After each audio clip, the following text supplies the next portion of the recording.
मैं विशाल कुमार एक बार फिर आप सबका अपने YouTube channel easy social science by Vishal Kumar पर स्वागत करता हूं। दोस्तों, मेरा जो आज का वीडियो है इसमें हम लोग क्लास 8 के सब्जेक्ट ज्योग्राफी के चैप्टर 2 भूमि, मृदा, जल, प्राकृतिक वनस्पति और वन्य जीवन संसाधन पर चर्चा करेंगे। दोस्तों, इस चैप्टर पर मेरे 2 वीडियो पहले भी आ चुके हैं जिसमें मैंने भूमि और मृदा इन 2 टॉपिक्स पर बातचीत की है। आज का जो मेरा वीडियो है उसमें हम लोग जल इस टॉपिक पर डिस्कस करेंगे। दोस्तों, हमेशा की तरह मैंने आप सबकी सुविधा के लिए इस चैप्टर को छोटे छोटे पार्ट्स में डिवाइड करके इसकी एक समरी भी बना दी है ताकि आप लोग इसको आसानी से समझ और याद कर सकें और इस समरी की सहायता से आप अपने नोट्स भी आसानी से बना सकते हैं। तो चलिए शुरू करते हैं। जल संसाधन। जल एक महत्वपूर्ण नवीकरणीय प्राकृतिक संसाधन है। नवीकरणीय प्राकृतिक संसाधन क्या होता है? ऐसे संसाधन जिन्हें एक बार उपयोग करने के पश्चात वो दोबारा उपयोग के लिए उपलब्ध हो जाते हैं, यानी प्रकृति जिसे कुछ ही समय में पुनः पूरित कर देती है। ऐसे संसाधनों को नवीकरणीय प्राकृतिक संसाधन कहा जाता है, जैसे सूर्य की धूप, वन, जंगल और जल आदि। तो जल एक महत्वपूर्ण नवीकरणीय प्राकृतिक संसाधन है। हमारी पृथ्वी के कुल क्षेत्रफल का लगभग 3/4 यानी 70% भाग जो है वो जल से ढका हुआ है। सागरों महासागरों से ढका हुआ है, इसीलिए हमारी पृथ्वी को जलीय ग्रह कहा जाता है। इतना ही नहीं, इस जल के कारण ही जो हमारी पृथ्वी के लगभग 70% भाग में जो जल मौजूद है, इस जल के कारण ही हमारी पृथ्वी अंतरिक्ष से देखने पर नीले रंग की दिखाई देती है। इसलिए हमारी पृथ्वी को नीला ग्रह भी कहा जाता है, यानी बहुत बड़ी मात्रा में हमारी पृथ्वी पर जल मौजूद है। एक बात मैं यहाँ पर क्लियर कर दूं कि जो हमारी पृथ्वी पर जल की मात्रा है वो निश्चित है, वो स्थिर है, उसको घटाया या बढ़ाया नहीं जा सकता। अरबों वर्षों से जितना जल हमारी पृथ्वी पर मौजूद है वो आज भी उतनी ही मात्रा हमारी पृथ्वी पर मौजूद है, उसको हम घटा या बढ़ा नहीं सकते। इतनी बड़ी मात्रा में जल मौजूद होने पर भी हम लोग अक्सर जल की कमी का अनुभव करते हैं। वो क्यों है? क्योंकि हमारी पृथ्वी पर जो जल मौजूद है उस कुल जल का लगभग 97.3% 97.3% जो जल है वो लवणीय जल है, नमक युक्त जल है। वो सागरों और महासागरों में मौजूद लवणीय जल है, जिसका उपयोग हम पीने, खेती या अन्य काम धंधों में नहीं कर सकते। उसमें लवण की मात्रा यानी नमक की मात्रा मौजूद है जो हम विभिन्न कार्यों के लिए उपयोग नहीं कर सकते। वो जो समुद्री जल जो खारा होता है, जो लवण युक्त होता है, उसके अंदर हमारे खाने का जो नमक होता है सोडियम क्लोराइड वो मिला होता है। उसकी वजह से समुद्रों का जल लवणीय होता है या खारा होता है, इसलिए उसका उपयोग पीने के लिए नहीं किया जा सकता। अगर हम उसका उपयोग पीने के लिए करेंगे तो कुछ ही समय में हमारी जो किडनियाँ हैं वो खराब हो जाएंगी और हम मर भी सकते हैं। ना ही उसका उपयोग हम कपड़े धोने, नहाने या अन्य कार्यों में कर सकते हैं और ना ही उसका उपयोग हम सिंचाई के लिए कर सकते हैं। यानी जो ये 97.3% जल है वो लवणीय जल है और उसका उपयोग हम अपने विभिन्न कार्यों में नहीं कर सकते। यानी हमारी पृथ्वी पर केवल 2.7% हमारी पृथ्वी पर केवल 2.7% जल ही उपयोग के लिए अलवणीय जल यानी शुद्ध जल उपलब्ध है। और उच्च शुद्ध जल में भी उसका लगभग 2% जल, जो लगभग 2% जल है वो बर्फ छत्रक के रूप में यानी बर्फ के रूप में अंटार्कटिका और हमारे जो पोलर रीजन है, हमारे जो ध्रुवीय प्रदेश है, उत्तरी ध्रुव और दक्षिणी ध्रुव और पर्वतों की चोटियों के ऊपर बर्फ के रूप में मौजूद है, यानी वो भी उपयोग नहीं किया जा सकता। अब हम सिंचाई के लिए किसी ध्रुव पर या किसी पर्वत की चोटी पर जाकर बर्फ तो तोड़कर लाएंगे नहीं, तो यानी इस जल का उपयोग भी हम लोग अपने विभिन्न कार्यों की पूर्ति के लिए नहीं कर सकते। यानी बहुत कम मात्रा में आप यहाँ देख सकते हो भूमिगत जल जो है वो 0.68% ही हमारे पास उपलब्ध है। यानी लगभग कुल मिलाकर 1% जल है जो हमारी पृथ्वी पर वो हम अपने विभिन्न कामों में उपयोग ला सकते हैं, वो उपयोग के लिए उपलब्ध है। यानी इतने थोड़े से ही जल का उपयोग हम लोग खाने, पीने, सिंचाई व अन्य काम धंधे, रोजगार के लिए कर सकते हैं। तो इस तरह आप जाने होंगे कि हमारी पृथ्वी पर जो अलवणीय जल की कुल मात्रा है वो 2.7% है और उसमें से भी उपयोग के लिए केवल हमारे पास 1% जल ही लगभग उपलब्ध है। महासागरों का जल लवणीय है, जिसका उपयोग हम विभिन्न कार्यों के लिए, खाने पीने या सिंचाई के लिए नहीं कर सकते, क्योंकि उसमें हमारे खाने का जो नमक होता है सोडियम क्लोराइड वो घुला हुआ है और उसका उपयोग इन सब कार्यों के लिए नहीं किया जा सकता। लगभग जो अलवणीय जल है उसका 70% भाग बर्फ के रूप में अंटार्कटिका, ग्रीनलैंड और पर्वतीय प्रदेशों में पाया जाता है। यानी लगभग जो 2% हिस्सा है वो बर्फ के रूप में पहाड़ों की चोटियों पर, पोलर रीजन में और उत्तरी ध्रुव और दक्षिणी ध्रुव पर मौजूद है। तो उसका उपयोग भी हम लोग अपने विभिन्न कार्यों के लिए नहीं कर सकते। केवल 1% लवणीय जल है जो मानव के उपभोग के लिए उपयुक्त है या उपलब्ध है।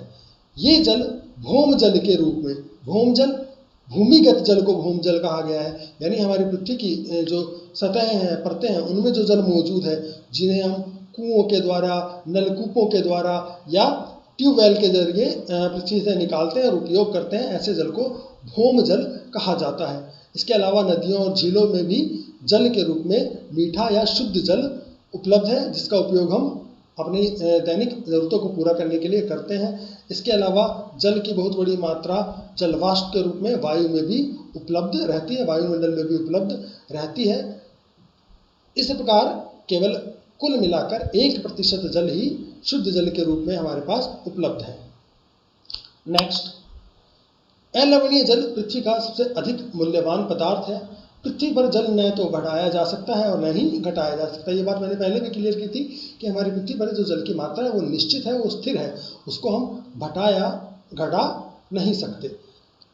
अरबों वर्ष पहले जितनी मात्रा में जल हमारी पृथ्वी पर मौजूद था, आज भी वर्तमान में भी उतनी ही मात्रा में जल हमारी पृथ्वी पर मौजूद है। इसकी मात्रा स्थिर रहती है। ये वाष्पीकरण, वर्षण और वहा की प्रक्रियाओं द्वारा महासागरों, वायु, भूमि और पुनः महासागरों में चक्रण द्वारा निरंतर गतिशील रहता है। इसे जल चक्र कहते हैं। सबसे पहले ये क्या होता है? वाष्पीकरण। वाष्पीकरण क्या होता है? जब पृथ्वी पर जो जल मौजूद है, सागरों में, महासागरों में, झीलों में, तालाबों में या अन्य किसी भी रूप में, जब उसके ऊपर सूर्य की धूप पड़ती है तो पानी गर्म होकर वाष्प में, भाप में बदल जाता है।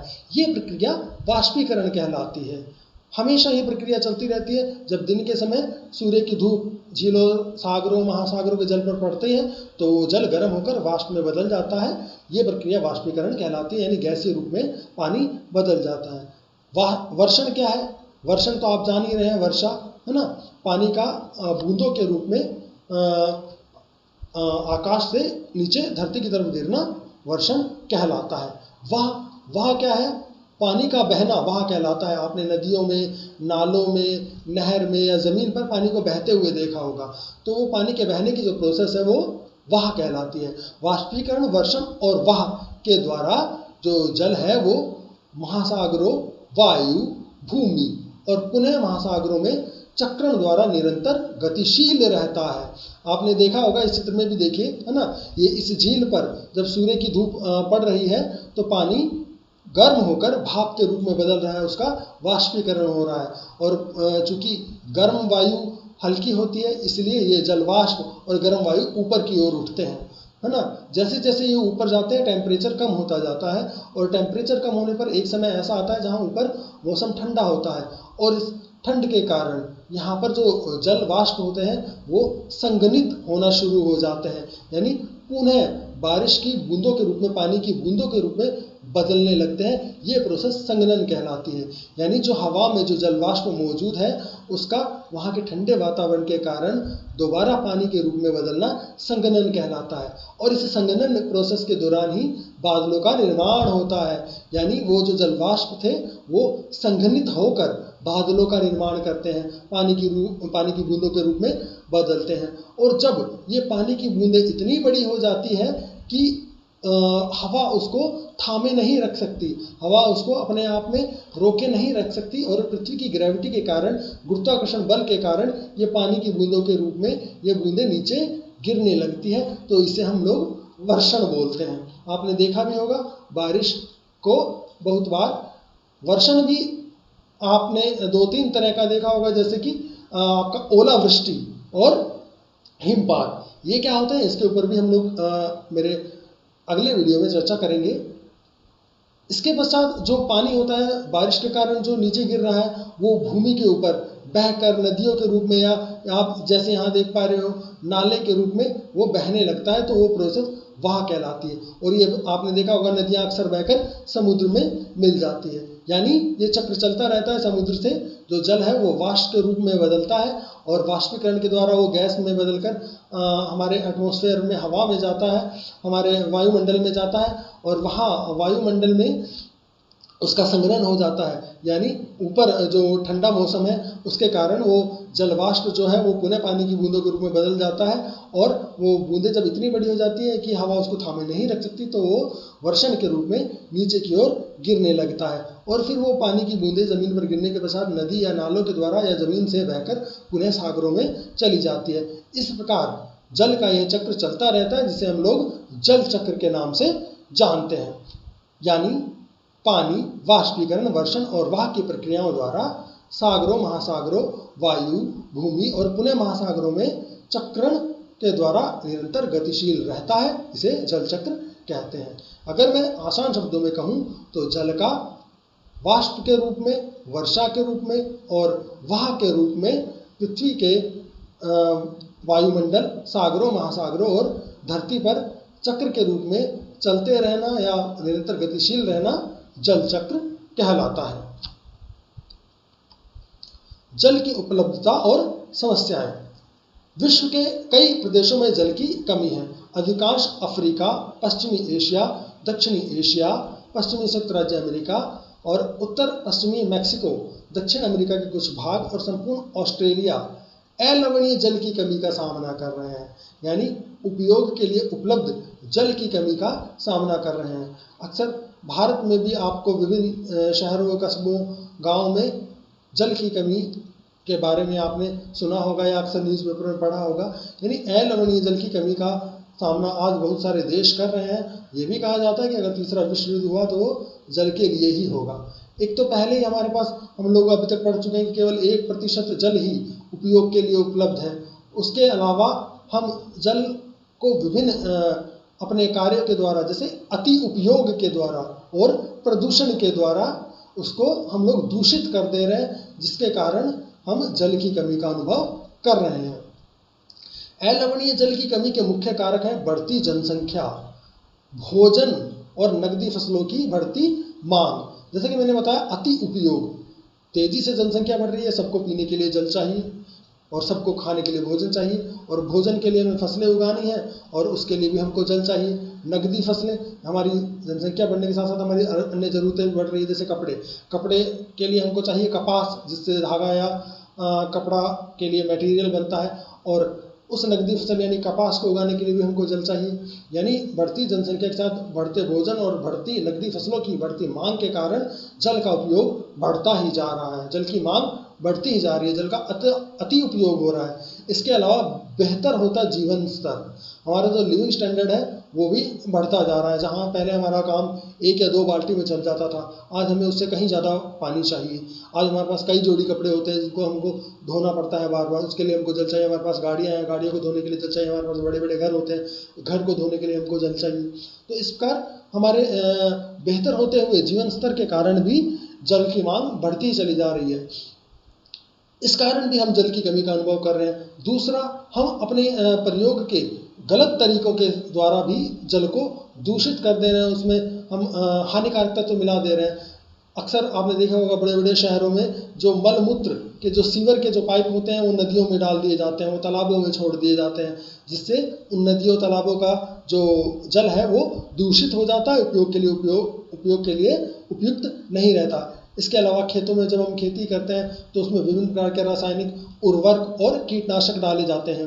रासायनिक उर्वरकों और कीटनाशकों का उपयोग हम बहुत बड़ी मात्रा में फसलों के उत्पादन को बढ़ाने के लिए कर रहे होते हैं और जब उस पर सिंचाई की जाती है तो पानी के साथ मिलकर वो जो कीटनाशक या वो जो रासायनिक उर्वरक है वो हमारी पृथ्वी के अंदर चले जाते हैं, हमारा जो भूमि जल है उसको दूषित कर देते हैं। इसके अलावा उद्योगों का जो कचरा है वो भी अक्सर नदियों में डाल दिया जाता है। आपने कानपुर के टेनरी यानी चमड़ा उद्योग के बारे में सुना होगा, उसका अधिकांश जो औद्योगिक कचरा है वो सीधा गंगा नदी में छोड़ दिया जाता है।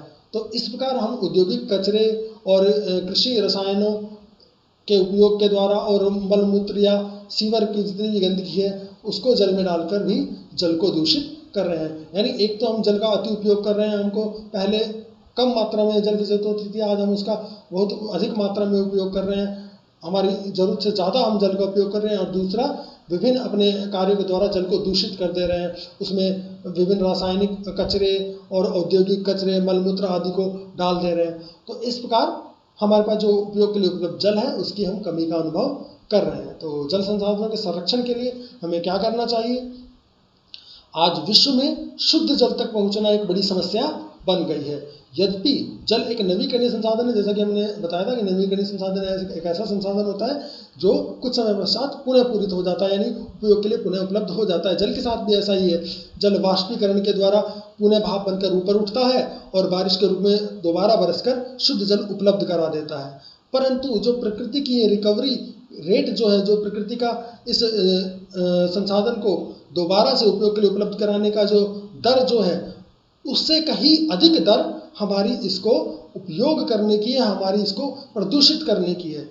इसके कारण हम जल की कमी का अनुभव कर रहे हैं। इसका जो अति उपयोग और प्रदूषण है वो इसको उपयोग के लिए अनुपयुक्त बना देते हैं। इस नष्ट होते संसाधन, इस क्षीण होते संसाधन के संरक्षण के लिए हमें कदम उठाने चाहिए। तो इसके लिए हमें क्या क्या कर सकते हैं? नंबर 1 पॉइंट है, वन और अन्य वनस्पति आवरण धरातलीय प्रवाह को मंद करते हैं और भूमिगत जल को पुनः पूरित कर देते हैं। जो वनस्पति हैं, पेड़ पौधे हैं, वो जो जमीन पर बहने वाला जो जल है उसके बहाव को धीमे कर देता है, मंद कर देता है। इसका क्या प्रभाव पड़ता है? इससे क्या होता है कि जब धीमी गति से जो जल हमारी पृथ्वी की सतह पर बहता है तो हमारी पृथ्वी की जो सतह है उसमें रिस कर नीचे जल पहुंचने की जो मात्रा है वो बढ़ जाती है। यानी हमारा जो वाटर लेवल है, हमारा जो भूमिगत भूमि जल का जो स्तर है वो बढ़ जाता है और हमारे पास शुद्ध पेयजल ज़्यादा मात्रा में जमा हो जाता है। हमने देखा होगा अक्सर जो कुएं होते हैं, ट्यूबवेल होते हैं, कुछ समय पश्चात उसमें पानी आना बंद हो जाता है। क्यों? क्योंकि वाटर लेवल नीचे चला जाता है, क्योंकि हम बड़ी मात्रा में जल निकाल रहे हैं। परंतु यदि हम भूमि के ऊपर पेड़ पौधे या वनस्पति आवरण लगा दें तो वो जो हमारी पृथ्वी की सतह पर बारिश होने पर जो जल बहकर निकल जाता है वो उस गति को, बहने की गति को कम कर देते हैं ये पेड़ पौधे, जिसके कारण बड़ी मात्रा में या लंबे समय तक जो जल है वो धीरे धीरे रिसकर हमारी पृथ्वी के अंदर पहुंच जाता है और भूमि जल का जो स्तर है उसको बढ़ा देता है। इसके अलावा जो पौधे की जड़ें होती है वो या वनस्पति की जो जड़ें होती है वो हमारी पृथ्वी की नमी को भी बनाए रखती है, जल की मात्रा को बनाए रखती है। दूसरा तरीका है जल संग्रहण। पृष्ठीय प्रवाह को बचाने की दूसरी विधि है। जल संग्रहण का मतलब होता है नदी या जो बारिश होने पर जो जल होता है जो बह बहकर सागर में मिल जाता है और अलवणीय जल से लवणीय जल के रूप में बदल जाता है। अक्सर आपने देखा होगा बारिश होती है तो बारिश का जो पानी होता है वो ज़मीन पर बहकर किसी नदी या नाले में मिल जाता है और वो नदी या नाले से फिर वो जल जाकर सागर में मिल जाता है। यानी जो शुद्ध मीठा जल था वो लवणीय जल के रूप में बदल जाता है। तो इसको रोकने के लिए हम क्या कर सकते हैं? नदियों पर अक्सर डैम बना दिए जाते हैं, बांध बना दिए जाते हैं, या हम जगह जगह पर छोटे छोटे तालाब या गड्ढे बनाकर उस जल को जमा कर सकते हैं। इस प्रकार जल का जो ये संग्रहण करके भी हम उस मीठे शुद्ध बहते हुए जल को जाकर सागर में मिलने से रोक सकते हैं। तीसरा है जल रिसाव को कम करने के लिए खेतों को सिंचित करने वाली नहरों को ठीक से पक्का करना चाहिए। खेतों में सिंचाई करने के लिए नहरें बनाई जाती है, परंतु नहरों की दीवारें या जो उसका तल होता है वो कच्चा होता है, जिसके कारण बड़ी मात्रा में जो पानी है वो मीठा जल जो है, जो उपयोग के लिए उपलब्ध जल है, वो नष्ट हो जाता है। इसीलिए नहरों की जो तल या उसकी जो दीवारें हैं उनको पक्का कर देना चाहिए ताकि अधिक पानी रिस कर बेकार ना हो। अगला तरीका है रिसाव और वाष्पीकरण से होने वाली जल की क्षति को रोकने के लिए अपने खेतों की सिंचाई स्प्रिंकलरों फव्वारा विधि से, इस चित्र में आप देख सकते हैं, फव्वारा विधि से की जानी चाहिए। जिन क्षेत्रों में पानी की ज़्यादा कमी होती है उन क्षेत्रों में जब सिंचाई की जाती है तो स्प्रिंकलर फव्वारा विधि से सिंचाई की जानी चाहिए। इससे पानी की क्षति कम होती है, पानी का नुकसान कम होता है, पानी रिसाव या वाष्पीकरण से कम वेस्ट होता है, कम नष्ट होता है और हम पानी बचा सकते हैं। अगली विधि है वाष्पीकरण की दर अधिक दर वाले शुष्क प्रदेशों में सिंचाई की एक और विधि ड्रिप या टपकन विधि के द्वारा भी हम सिंचाई कर सकते हैं। ड्रिप या टपकन विधि बड़ी कमाल की विधि है। इसमें पौधों की जड़ों में बूंद बूंद कर पानी दिया जाता है। पाइपलाइन के द्वारा ऐसी एक व्यवस्था की जाती है जिससे सीधे पौधे की जड़ों में या पेड़ों की जड़ों में बूंद बूंद कर पानी आता रहता है, जिससे वाष्पीकरण की दर बहुत कम हो जाती है और पानी वेस्ट नहीं होता और पौधों की जड़ों में नमी भी बनी रहती है। तो इस प्रकार हम इन सिंचाई की विभिन्न विधियों को अपनाकर इस मूल्यवान जल संसाधन का संरक्षण कर सकते हैं। इसके अलावा हम अति उपयोग को भी कम कर जल का संरक्षण कर सकते हैं। जल एक बहुमूल्य संसाधन है जिसको बचाना बहुत आवश्यक है। तो आज की वीडियो में दोस्तों इतना ही। उम्मीद है आपको मेरा ये वीडियो पसंद आया होगा। अगर ये मेरा वीडियो आपको पसंद आया है तो इसको लाइक, शेयर और सब्सक्राइब करना ना भूलें। इस चैप्टर के जो बाकी पार्ट्स हैं उनके बारे में डिस्कस हम मेरे अपने अगले वीडियो में करेंगे। तब तक के लिए दोस्तों धन्यवाद।